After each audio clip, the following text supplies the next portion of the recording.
Hello, everyone. Welcome to Selhurst Park. I've just realised that for some reason the score hasn't updated, and I did definitely update it, but obviously it didn't save. So that isn't the score. It finished here 3-0. In fact, that was the half-time score here at Selhurst Park, where Norwich have lost to a makeshift Crystal Palace, but of course it was a makeshift Norwich City as well in this makeshift run of Premier League games. For those curious, the Norwich fans were over in that far corner there.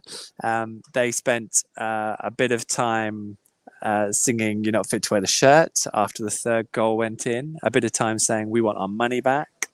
A bit of time, maybe only a few of them, telling Billy Gilmore to go back to Chelsea. And where one fan ran on and got on the end of an Norwich cross. It was that sort of an afternoon. That's the Holmesdale end, whatever, where the fanatics are. And if you're interested, that's where the press box is. And there's quite a few pillars in the way. So that's the logistics of Selhurst Park. Sainsbury's is behind here, which is where we get to park.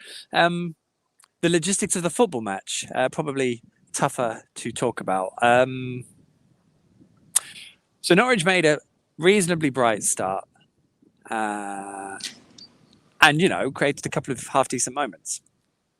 They then concede a penalty, which is a bit soft, but it's the sort of penalty you don't get when you're struggling in the Premier League. Kenny McLean's tackle on Will Hughes. Just a misplaced foot, really. Will Hughes bought it. It's never going to get overturned. No complaints from anyone here, really.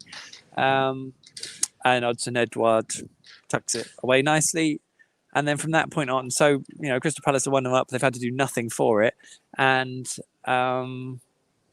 you just know at that point the Norwich we don't really score. And ultimately in these two games, that knowledge that they don't score goals has been crippling, because you then concede early. That is it. And was it. As a squad, as a team, nothing really for the rest of that half. Really soft goals. Norwich conceded 2 in 4 minutes towards the end of the half, once the referee had sorted out his mic pack. Don't know really why he needed that, or maybe it was his listening device for VAR. Again, don't know why he needed that. But 2 goals in 4 minutes. The second Palace goal, so the first of that double, came literally within seconds of Jakob Sorensen and Crystal Schollies failing to get on the end of a cross at the far post. It looked like a wonderful opportunity to score. They didn't take it, and I don't even think I managed to get that tweet out before they'd gone up the other end. And is it Jean-Pierre Mateta scored with a lovely finish. But general consensus here is that if Mateta is scoring, you're in trouble. And then Jeffrey Schlupp scores from a tight angle, as Norwich kind of just didn't really bother clearing their lines. And this is the thing, isn't it? Norwich make goal scoring look incredibly difficult, nigh on impossible. They hit the bar from a header, although it was a sort of a half-decent guy to save in the end. Yet opposition teams almost have to do nothing really to score. Now that's either a quality issue, it's a defensive mentality issue. I thought the physicality in this game was night and day. I thought Palace were good at buying free kicks, but also when they went in strong and won the ball. I feel like this is deja vu. You could pick numerous video reports from 2 years ago on all this stuff. The personnel's different, but the actual output is identical. And so, we can sit here and talk about the players missing. I mean, Palace had a lot of players missing themselves, including Conor Gallagher. But it was still a reasonably strong 11, I would say. Both teams had 8 players on the bench, 2 of which were goalkeepers. But in terms of actual output, I mean, as I said, so Norwich had Dean Smith, had Teemu Pukki, Max Aarons and Todd Cantwell all pull out of the game yesterday. Some of that is illness, some of it is COVID, some of it is injury. No one's going to say what, probably so that everyone could be a bit cute about it. Whether any of them will be back for Leicester, we'll have to wait and see.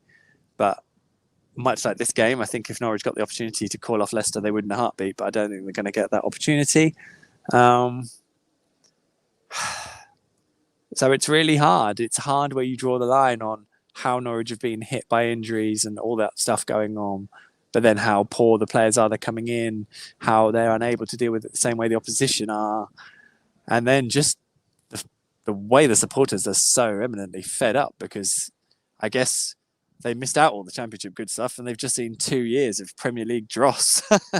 So I think patience is fraying, and it's becoming quite toxic, really, towards some of the players. I suppose you can't throw anything at Dean Smith because he's still relatively new to the job, and you can already sense some of the certainly in social media, a lot of the direction on the recruitment and Stuart Webber, and I guess there's a cultural element to what Norwich are doing in the Premier League at the moment. But I must admit, me doing my job, you're watching it going, well, you can't focus on any particular tactical issue because look at it. I mean, it's all over the place. They look absolutely hopeless at scoring goals and unable to keep them out. Norwich have gone through the entirety of December without scoring a goal. So there we go. Dimitris Giannoulis came off at half-time. I must probably confess and apologise here. As soon as I heard it, I was like, oh, God, surely he's not the scapegoat. Did turn out he had an injury. It was Dimmy who kind of pulled himself out of that situation. Sore foot, had a boot on his foot as he walked off. So that's clearly an injury. May well not get sorted out in time for the trip to Leicester on Saturday. Leicester have apparently got a lot of injuries too, so we'd have to see if they fancy calling it off. But unlike in the EFL, it's not about two clubs getting together and going, oh, let's call this off. It's about applying to the Premier League to get a game called off. And I don't know, Leicester second string might still fancy this. So yeah, apologies there. I probably jumped the gun a little bit on Dimmy, but hopefully it's not a bad one. And yeah, you just went into this game without Teemu, so there's a lot of opportunity knocking for a lot of players. What can you do? And just so many players didn't take that opportunity. And there are so many opportunities where they haven't taken that. And so you sort of, Christos Jolis looks a long way from the sort of promising signs we saw in his debut at Arsenal, which I genuinely thought were there, and against Liverpool at Carrow Road in the League Cup. From that point on, he's not really looked the same player, really. Sam Byron played 90 minutes, which is great given everything he's gone through. He had a massive bag of ice on his foot. I don't think that's a major issue, but even he's like, I can't really talk about my own journey because look at the team. And I am afraid he also doesn't look. He said he was getting frustrated with the decisions he was making in the past as he was playing. He must know he's not ready.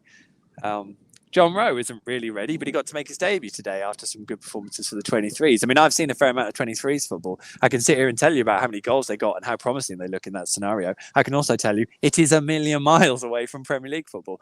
That said, John did pretty well when he came on in a couple of familiar moments. But, you do generally get that when a young player in decent form at that level comes in to have a bit of a go when you're already 3-0 down.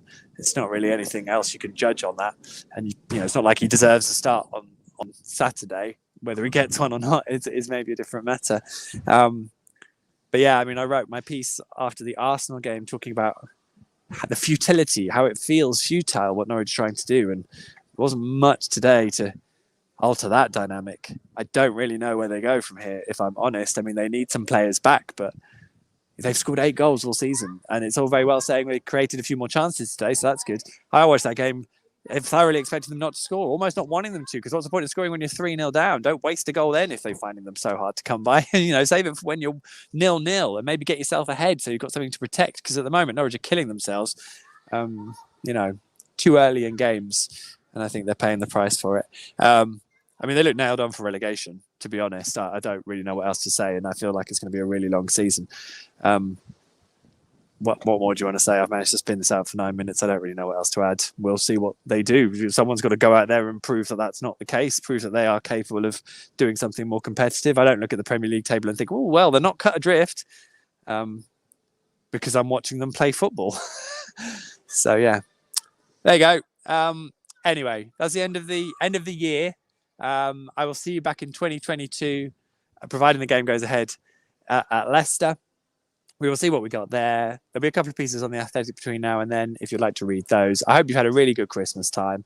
I hope you've got to enjoy yourselves. I will see you on the other side. I better get back to work and reading. Can I just say a thank you to the BBC boys, Chris Gorham, Phil Daly, and Cedric Arcelin, for letting me crash in their car on the way up. And I've got to make sure I go and join them on the way back down now to Norwich, where I guess there'll be a consoling milkshake or something on the way. Take care of yourselves, look after each other. It finished here 3-0. I haven't talked about the second half because nothing happened really much. It was a non-event. So yeah, on that note, have fun. Thanks for all your comments and questions. I'll make sure I read them all. And if I've missed anything, apologies. Take care of yourselves, look after each other, and goodbye.